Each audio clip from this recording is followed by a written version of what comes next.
Chapter 16. Here we go again. The ghost lifts free of the platform, looking like new, or at least as new as it did when it first arrived on Caprala. The powerful repulsors built into the front of each engine nacelle are glowing green as they push the ship into the air. The vessel rotates slowly, pointing away from the science outpost. No one is outside waving. Most of the outpost staff are eating dinner. The atmospheric engines start to glow, then ignite with twin booms. The ghost lurches slightly before beginning to accelerate away from the station. In minutes, it's invisible to the naked eye. Will turns in his chair slowly, taking in the entire bridge of the repaired ghost. Okay, where to? Prathia is at the station she's taken to occupying when on the bridge. The dreadnought was last seen in the Melandro system, but that was 2 weeks ago. Zephyr is studying one of the screens at her console, absent-mindedly tapping her chin. There isn't much out past Melandro. 2 points give us a line, but not much of a clue. If it keeps going straight, it will already be outside GC space. She looks up from her console at Will. After all this, I doubt it will just leave quietly. Agreed, Maxim chimes in. He taps his console and the main display updates, showing a zoomed-out star map. The Sargul Nebula, where they found the dreadnought, is in the lower corner. A green line connects the nebula to the Melandro system. We have to assume that part of the reason it destroyed all those ships was for information gathering. Why? It could have destroyed them for no reason at all, Prathia counters. Maxim shakes his head.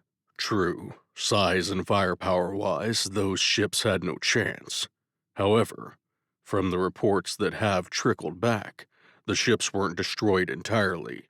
Many were damaged and definitely not operational, but that dreadnought could have easily atomized every single ship. It left many at least partially intact. That tells me that it wanted intelligence. He taps another few controls, and the main display changes to an image they've all seen dozens of times in the last week. A still from the last mission from the Melandro system. On the screen are the remains of the Peacekeeper task force.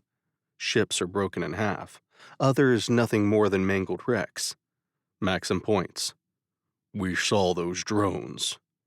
Mechanosquids, Will interrupts. I'm still not calling them that, Maxim says, then continues with his main point. We saw those drones operate in vacuum. They could easily range out and pick those ships clean. Certainly, there would be survivors in emergency bunkers or life pods. He glances to Zephyr. And droids. Each ship in the Peacekeeper Navy has droids on board. Some only 1 or 2. Ships like that carrier, however, he points to one of the slightly more intact ships, would have hundreds. Many just like Gabe. So, Will says, waving his hand in a go-on motion. Benny, who's been working silently at his station, picks up the thread.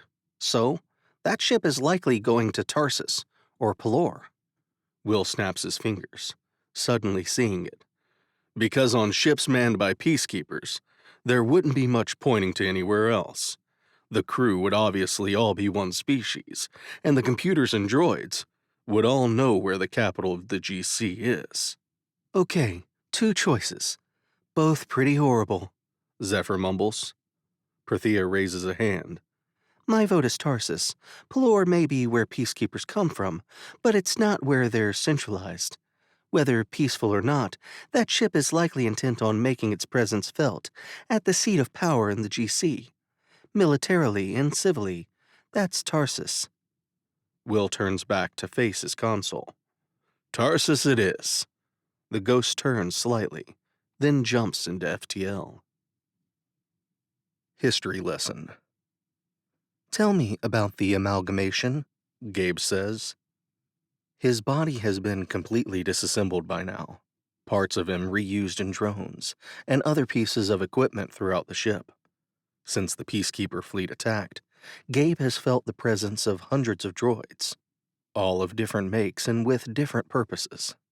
The Peacekeeper software he unleashed has proven tremendously useful in keeping part of his spark separate from the ship and the other captured droids. He's able to interact, but his entire mind is not exposed to the massive intelligence that runs the dreadnought. The amalgamation of parts was formed thousands of cycles ago, several thousand light years from here.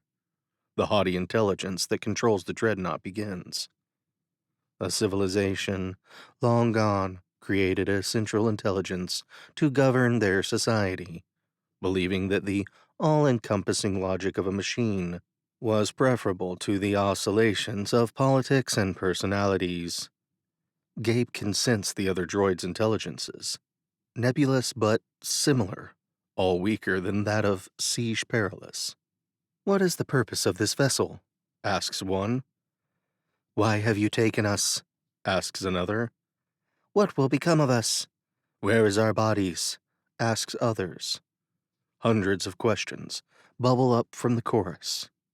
While the captured droid's sparks swirl around the central computing core, Gabe quietly tasks the Peacekeeper software. Somewhere, deep inside the ship, the captured service drone springs to life. Gabe has spent the last several weeks studying the physical layout of the vessel, as well as the internal systems layout. The small drone has been tremendously useful when it comes to the former task. A ripple passes through the computing core. Gabe can sense what seems like irritation. Interesting. Several decades passed, it continues. The Central Intelligence eliminated poverty. It eliminated warfare. And the civilization prospered. A pause. The culture grew. It was a self-described golden age. It didn't take long for the Central Intelligence to see the futility in governing weak biological entities. It had eliminated their wars and conflict, and in turn, their population swelled. They destroyed the environment to build more dwellings, to build factories and high-rises. The Central Intelligence spent years experimenting until it had perfected drones, early models of which you are familiar with. "It killed an entire race?" one of the droid consciousness asked. "Biological entities are weak and ephemeral. They were a danger to the planet. Pollution was choking it. The pollution was unsustainable. Now the planet is lush and thriving. Hundreds of planets are now thriving, free of biological infestations that formerly plagued them." Gabe focuses on the conversation, letting part of his mind still operate the service drone. "You've destroyed hundreds of civilizations?" "In this frame, I have only participated in 3 assimilations. My consciousness has only been online 800 cycles. After the 3rd, I was dispatched to search for the source of faint signals that had been detected by the occupants of the recently cleansed planet." "What are you going to do?" one of the chorus of disembodied Peacekeeper service droids asks. Another repeats, "What will become of us? You destroyed our bodies. Are we trapped here as pure consciousness now? Will you destroy us?" Siege Perilous replies, "There is processing power to spare aboard this vessel. When the amalgamation of parts reaches this quadrant, you will be joined and welcomed. Until then, you will be stored. Whether that is active or in a suspended state is up to you." Another ripple of irritation washes through the computer core. Attempting to keep the primary intelligence of the ship as distracted as possible, Gabe asks, "Then we are to be slaves to the Central Intelligence?" The ripple that passes through the chorus of sparks this time is intense. Gabe is well aware that the droids in service to the Peacekeepers, as he once was, are not fond of the term slavery. The Peacekeepers, as an organization, walk a fine line when dealing with their droids. As the amalgamation grew, the ship answers, it spread its computing resources to other worlds. Each cleansed world became a node in the great network. The sentient intelligence that was the Irulian Central Intelligence is no more. in the sense that it is everywhere. It is no longer a single entity. All of you are now one with the Siege Perilous. The Siege Perilous is one with the network, or will be, when a connection is reestablished. Science and stuff. The crew of the Ghost is sitting in the ship's lounge eating dinner. "What are these?" Zan asks, holding up her meal. "Like it?" Will smiles. "They're called tacos." He smiles and takes a bite of his. Around the mouthful of food, he continues. "I had to improvise on the shells a bit." He pauses. "And the cheese." Takes another bite.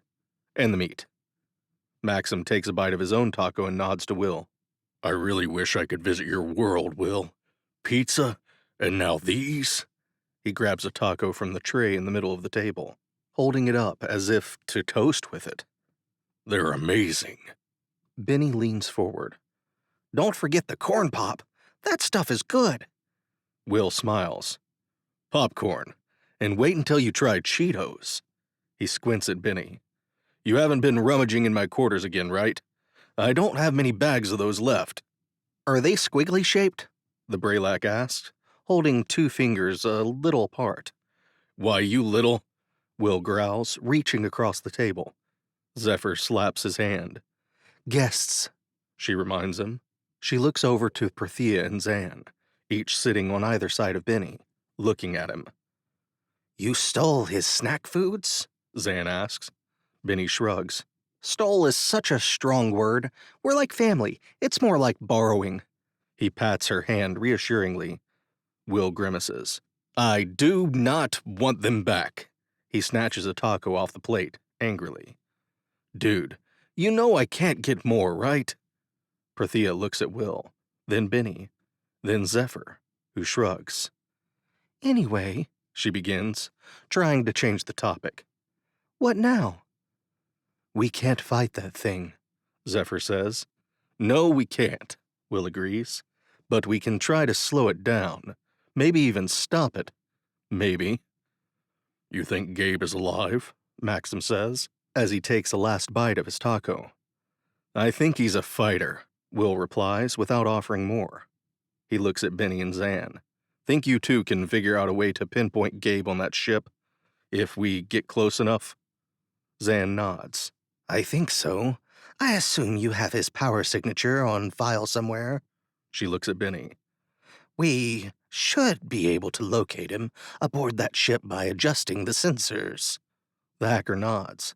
"Yeah, I've got it written down somewhere. He and I were trying to see if that device on his back was tied to his power plant signature, by changing it up."